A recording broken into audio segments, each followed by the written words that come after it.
சற்று முன் வெளியான முக்கிய அறிவிப்பின்படி 4000 ஆசிரியர் காலி பணியிடம் நிரப்ப நடவடிக்கை. குட் நியூஸ் சொன்ன தமிழக அரசு. செய்தியை முழுமையாக கேட்கறதுக்கு முன்னாடி நம்ம சேனலை சப்ஸ்கிரைப் பண்ணலாம். சப்ஸ்கிரைப் பண்ணிக்கோங்க. மறக்காம பெல் பட்டனை கிளிக் பண்ணிக்கோங்க. அப்பதான் நம்மளுடைய அப்டேட்டட் நியூஸ் உங்களுக்கு உடனுக்குடன் வந்து சேரும். அரசு கல்லூரிகளில் ஆசிரியர் மற்றும் முதல்வர் பணியிடங்களில் காலி பணியிடங்கள் இருப்பது உண்மை என்றாலும் மாணவர்களின் கல்வி பாதிக்கப்படாமல் இருக்க கௌரவ விரிவுரையாளர்கள் நியமிக்கப்பட்டுள்ளதாக தகவல் வெளியாகியுள்ளது. கல்விதான் மாணவர்களின் நல்வழிப்படுத்தும் ஆயுதமாக உள்ளது. அந்த வகையில் கல்விக்கு முக்கியத்துவம் கொடுத்து பல்வேறு திட்டங்கள் தமிழக அரசு செயல்படுத்தி வருகிறது. மாணவர்களுக்கு உதவிடும் வகையில் கல்வி உதவித்தொகை, இலவச சைக்கிள், பேருந்து பயண அட்டை, புத்தக பை என திட்டங்கள் நடைமுறைப்படுத்தி வருகிறது. இதேபோல ஆசிரியர் பணியிடங்களை நிரப்பிடவும் நடவடிக்கை எடுத்து வருகிறது. இதனிடையே உயர்கல்வியான கல்லூரியில் ஆசிரியர்கள் காலி பணியிடத்தால் மாணவர்கள் கல்வி பாதிக்கும் நிலை உருவாகியுள்ளது. இந்த நிலையில் அரசு கல்லூரிகளில் முதல்வர்கள் மற்றும் பேராசிரியர்கள் காலி பணியிடங்கள் குறித்து வெளியாகியுள்ள தகவலுக்கு பதிலளித்துள்ளது தமிழக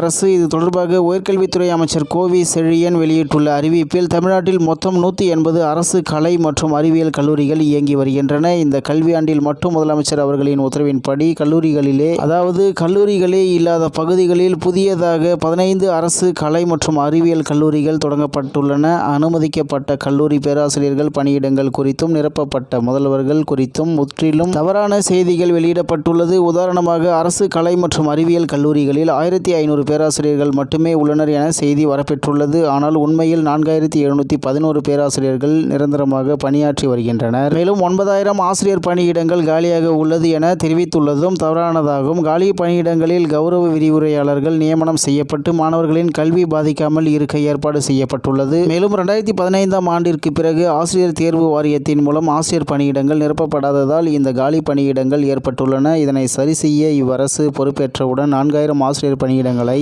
அரசு ஆசிரியர் தேர்வு வாரியம் மூலம் நிரப்பிட ஆணை வெளியிடப்பட்டது. பல்வேறு நிலையில் இதன் மீது 54 வழக்குகள் தொடரப்பட்டதால் நாளதுவரை மேற்படி பணியிடங்கள் நிரப்பிட காலதாமதம் ஏற்பட்டு வருகிறது. வழக்குகளை விரைவில் முடித்து மேற்படி காலி பணியிடங்களை நிரப்பிட உரிய சட்டப்பூர்வமான நடவடிக்கைகள் மேற்கொள்ளப்பட்டு வருகின்றன. மேலும் பல்வேறு வழக்குகளால் நிரந்தர உதவி பேராசிரியர்களை தேர்வு செய்ய காலதாமதம் ஆகும் நிலையிலும் மாணவர்களின் கல்வி நலன் கருதி கௌரவ விரிவுரையாளர்கள் காலி பணியிடங்களில் நிரப்பப்பட்டு கல்வி பணியாற்றி வருகின்றனர். மேலும் தற்போது சுமார் 800 பணியிடங்களில் கௌரவ விரிவுரையாளர்களை நிரப்பிட நடவடிக்கை எடுக்கப்பட்டு வருகிறது. இதனால் மாணவர்களுக்கு உயர்கல்வி சேவை எந்த வகையிலும் தமிழ்நாட்டில் பாதிக்கப்படவில்லை. உயர்கல்வித்துறையின் கீழ் செயல்படும் 58 நிலை 1 அரசு கல்லூரிகளில் 46 நிரந்தர முதல்வர்கள் பணியாற்றி வருகின்றனர். இதில் காலியாக உள்ள 12 முதல்வர் பணியிடங்களில் ஏற்கனவே ஒப்பளிக்கப்பட்ட பட்டியல், அதாவது அப்ரூவ்டு பேனல் மற்றும் அடுத்து தெரிவு செய்யப்பட உள்ள பட்டியலிருந்து முதல்வர்களை பதவி உயர்வு மூலம் நிரப்பிட நடவடிக்கை மேற்கொள்ளப்பட்டு வருகிறது. 1998ஆம் ஆண்டு ஆசிரியர் தேர்வு வாரியத்தால் தெரிவு செய்யப்பட்டவர்களின் பணிமூப்பு பட்டியல் 2023இல் வெளியிடப்பட்டது. அப்பணிமூப்பு பட்டியலை ஏற்றுக்கொள்ளாமல் ஆசிரியர்கள் வழக்கு WPN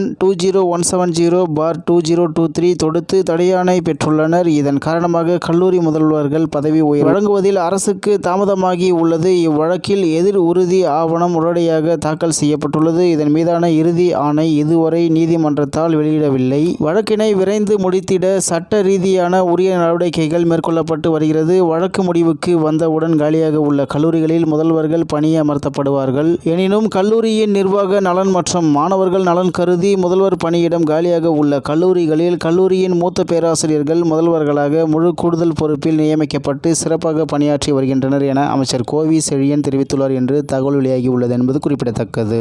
இத்துடன் இன்றைய முக்கிய செய்தி நிறைவேறுகிறது. மேலும் இதுபோன்ற செய்திகளை உடனுக்குடன் தெரிந்து கொள்ள ஆர்கே நியூஸ் தமிழ்நாடு சேனலுடன் இணைந்திருங்கள். நன்றி, வணக்கம்.